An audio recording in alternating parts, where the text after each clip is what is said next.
Hunting from Motel Rooms. William Hovey Smith, 2013. I'm the author of Backyard Deer Hunting, and here's how we do it when we hunt away from home.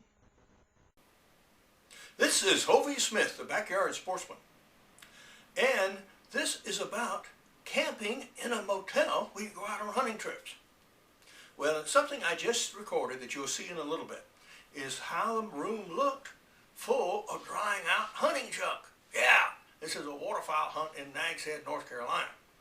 And so I had clothes and stuff scattered all over, hanging on the furniture and everything to get dried out overnight. Well, I've already taken care of that. Now I'm sitting around in my underwear basically. What I'm going to wear is a base layer and putting the remainder of the stuff together.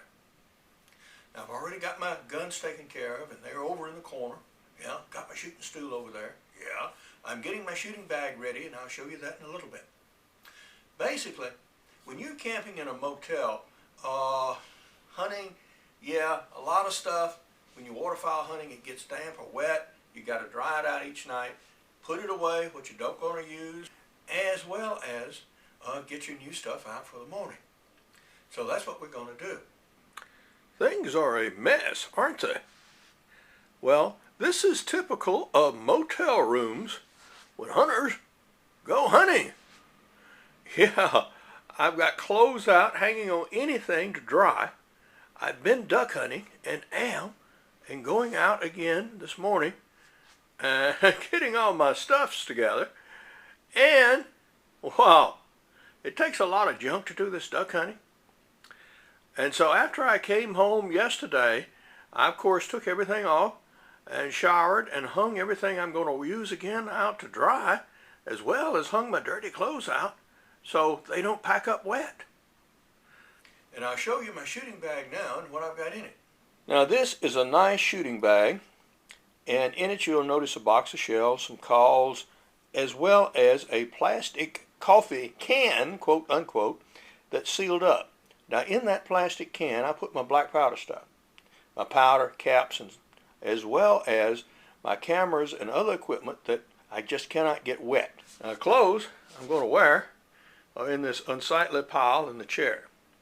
Now these don't get put on until you're just ready to walk out the door, because this duck hunting stuff is so warm. Of course it is. It's going to be freezing about when I get out there. It's standing in water all day. Yeah, you don't want to put it on in your motel room. As a matter of fact, it's a good idea if you have an exterior door, about this stage to just go ahead and open it before you start dressing so that the room cools down and you don't get all sweated up too early, because it's still about 45 minutes before I leave. Now these little refrigerators are great, and I've got tubs in here which I put together at home. This has got some sliced deer meat in it.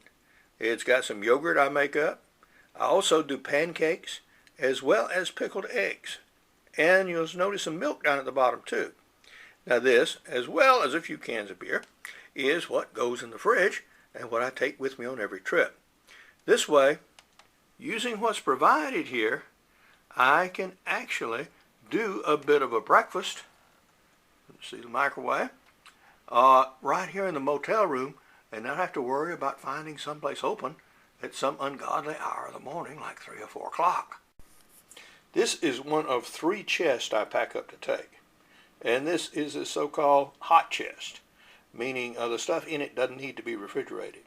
You notice paper towels there, some homemade wine, as well as a coffee pot, since not everybody provides it. And I need my coffee in the morning, like most people.